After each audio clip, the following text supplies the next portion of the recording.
ගහන්නෙම නාමල් රාජපක්ෂනේ. මොකද මේ ආණ්ඩුව දන්නවා තමන් පිරිහුණාම සරත් පොන්සේකත් දන්නවා මේ ආණ්ඩුව පිරිහුණාම නැවත මේ රටේ ජනතාව නාමල් රාජපක්ෂව ගෙනල්ලා ජනාධිපති පුටුවේ ඉඳනවා කියලා. ආපහු කියන්න බබායි. නැවත මේ රටේ ජනතාව නාමල් රාජපක්ෂව ගෙනල්ලා කුඩු නාමල් ජනාධිපති පුටුවේ ඉඳනවා කියලා. ආතෙල්ද ඔයාලට?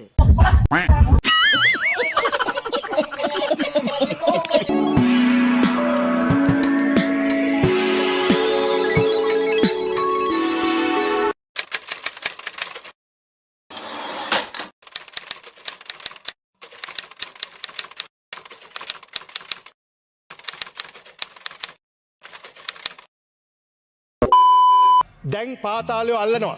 මැරෙන්නේ නැහැ. ආයුධ පෙන්වන්න ගෙනියන්නේ නැහැ. ඔවුන් දේශපාලකයන්ගේ නම්ව මාරනවා. තජුරින්ලගේ ඝාතනය එනවා. පාස්කු ප්‍රහාරය ගැන එනවා. ඒ දවස්වල පාතාලය අල්ලන් මරනවා. මොකද ඒතර තමයි දේශපාලකයා බේරුනේ. අපි පාතාලය අල්ලනකොට, කුඩු අල්ලනකොට කලබල වෙන්නේ මැද මුලන. What? Bro, what are you talking about, man?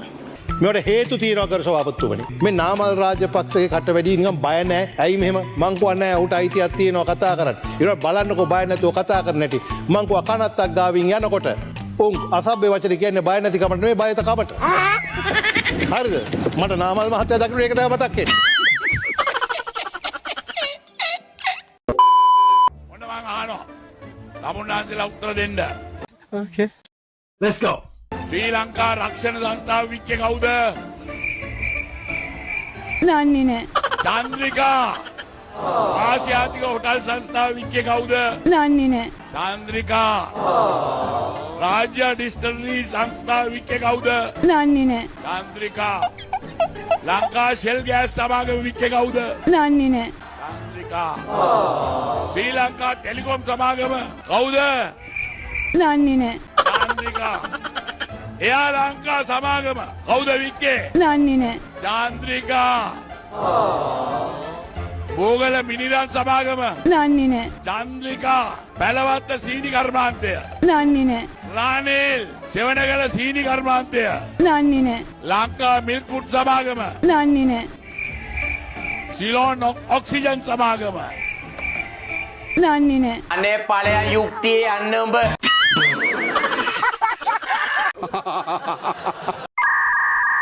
වෙනස් වෙන පවුලක් නෙමෙයි කියන එක තමයි මේ දේශපාලනයෙන් පෙන්වන්නේ. වෙනවා නම් ජනතාව අපි නාම යෝජනා දීලා ඡන්දෙන් ඒ දුන්නේ රාජපක්ෂලාට ආපහු ඒ පරණ වැරදි ටික කරලා ඒ තමන්ගේ පවුලම විතර පුරවන්නද? වැරදි කරන්නේ ජනතාව ඡන්දෙ දුන්නේ ඔය හැම දිස්ත්‍රික්කයම ඔය කට්ටිය තමයි වැඩිම මනාප ලැබුණේ. ඔබ කැමතිද පිළිගන්න මේ සාකච්ඡාව හරහා පළමු වතාවට හරි ඔබලා අතින් වරදක් වුණා, වැරදි වුණා. ඔව් අපි පවුලට වැඩිව සැලකුවා. පවුල් පාලනය ගෙනාවා. අපි අතින් දූෂණ වුණා. අපි අතින් වංචා වුණා. ඔව් අපි ඒව නිගන්ධ කරගත්තා කියලා ඔබ සංවේදනයක් කරන්න කැමතිද? නෑ. කොහොමවත් අපි අතින් දූෂණ වංචා නම් උනේ නෑ. කොහොමවත් අපි අතින් දූෂණ වංචා නම් උනේ නෑ. වරේ කුකු ටිකක් දෙන්න මගේ අම්මා වරේ මගේ අම්මා බී අම්මා අම්මා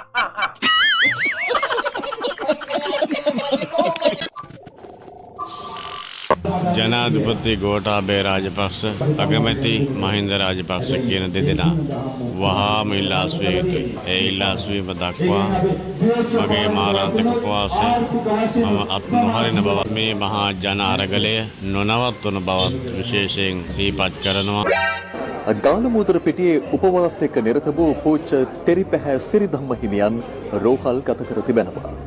ගෝඨාගෝගම විරෝධතාවයට සහාය පළ කරමින් පූජ්‍ය තෙරිපැහැ සිරිධම්ම හිමියන් මාරාන්තික උපවාසයක් කරඹුවේ පසුගිය 20 වනදා. පූජ්‍ය තිරිපැහැ සිරිධම්ම හිමියන් අද දහවල් 1ට පමණ මෙම උපවාසය ආරම්භ කළේ තංගල්ල කාල්ටන් නිවස ඉදිරිපිට ඩී.එස්. සේනානායක පිළිරුව අභියසයේ හිටපු ජනාධිපති මහින්ද රාජපක්ෂ මහතාගේ ආරක්ෂාව නැවත ලබා දෙන ලෙස ඉල්ලනවා.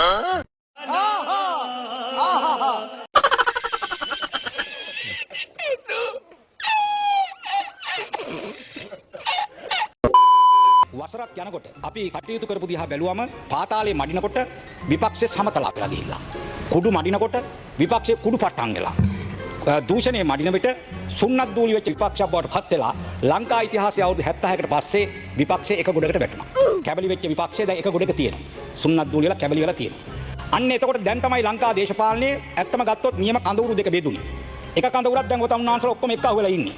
එතන ඉන්නවා පාතාලයට සම්බන්ධ, කුඩු වලට සම්බන්ධ, දූෂණයට සම්බන්ධ කණ්ඩායම් අඩු වැඩි වශයෙන් ඉන්නවා. ඒ ඔක්කොම එතන ඉන්නවා. අනිත් පැත්තෙන් ඉන්නවා මේ රටේ ප්‍රගතිශීලී, මේ රටේ හැබැයි බුද්ධිමත් උගත් මිනිස්සු එක්ක අහුවෙච්ච දේශපාලන ව්‍යාපාරයක් නායකත්වයේ සපයන. ඔබතුමුන්නාන්සලා දැන් අපි බලයට එනකොට පොරොන්දු දුන්නානේ පොහොසත් රටක් ලස්සන ජීවිතයක්. ඔබතුමාලා කිව්වනේ අපි ආවොත් මොකද වෙන්නේ කියලා. මේ තියෙන ඔබතුමාලා කියපු මේ තියෙන හිටපු අමාත්‍ය සුසිල් ප්‍රේමජයන්ත ඇමතුමා කිව්වා. අපි එන එක වළක්වන්න මේ තුමා කිව්වේ මොකක්ද? මේ ගමන නැවතුනොත් යලි පෝලිං. ඒ කියන්නේ ඔබතුමාලගේ ගමන නැවතිලා අපි ආවොත් පෝලිං එනවා කිව්වා. දැන් මොකද වෙලා තියෙන්නේ? දැන් මේ වසරේ ඔබතුමාලගේ තිබුණු පෝලිං යුගය මේ ආණ්ඩුවට පෝලිං ආවේ නෑ. එහෙනම් ඔබතුමාලා කියපේක ඔන්න ඉවරයි. දීපු පොරොන්දු ඉෂ්ට උනේ නෑ. මෙන්න ඊළඟට ඔය පැත්තේ ඉන්න න්‍යායාචාර්ය රනිල් වික්‍රමසිංහ ඒ කාලේ කියපුවා. ලයිසන් නැති පිරිසකට පාර්ලිමේන්තුවේ බලයක් දුන්නොත් රට කොහෙගෙන යාවිදයි කියන්න බෑ. කොහෙගෙන යාවිද කියන්න බෑ. මේ කිව්වේ රනිල්. දැන් කොහෙද ගිහිල්ලා තියෙන්නේ රට? රනිල්ලට යන්නේ මන් නැති වුණාට අපි යාලටත් පාරවල් නිර්මාණය කරලා තියෙනවා.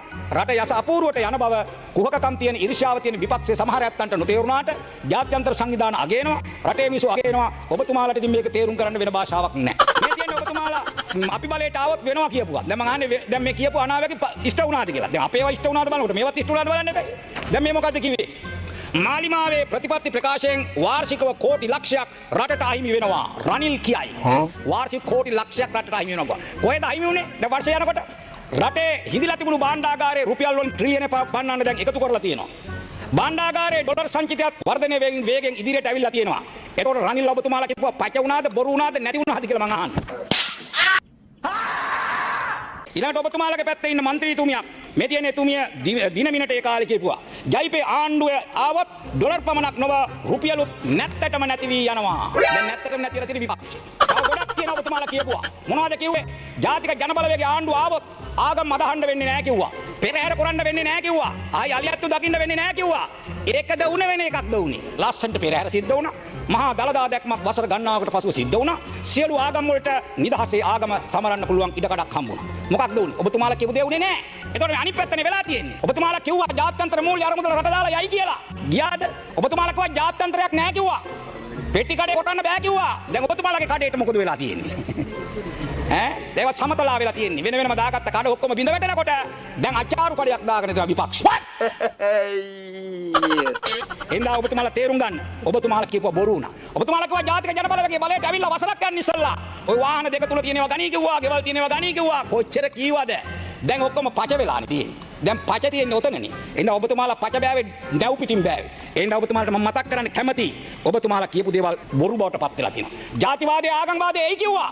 මේ මෑත ඉතිහාසයේ ජාතිවාදී ආගම්වාදී ඇවිස්සුණු නැති වසරක් ගෙවා දැම්ම අපි ඒකන සතුටුයි. එම අවශ්‍යම කට්ටිය ඔක්කොම දැන් ඔලු හංගගෙන ඉන්නේ.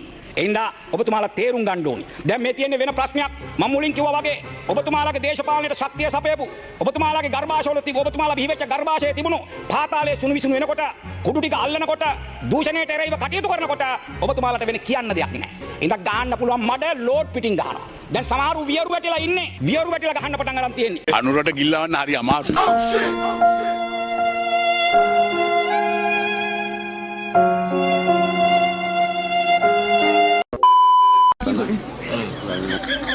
යන්න තාතා.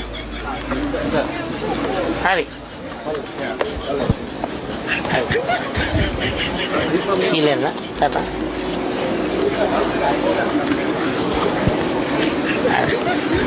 ඉලෙන්න. හරි. ඉලෙන්න.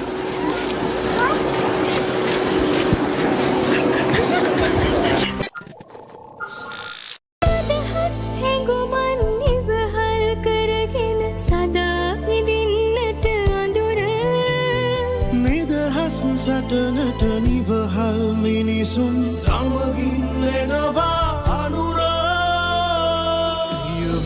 ගණනක් අප දුටු සිහිනේ සැබෑ කරන්නට මිනිසෙක් එනවා සුවහස් හදවත් ගැහෙනාරාවේ අසා සිටින්නට මිනිසෙක් එනවා උතුරේ දකුණේ සදිසාවේ හදේ පැතුම මේ මිනිසාවේ අදමුණු රට එක මිටකට සුබනකතට රට අනුරට අදමුණු රට එක මිටකට සුබනකතට රට Perfect.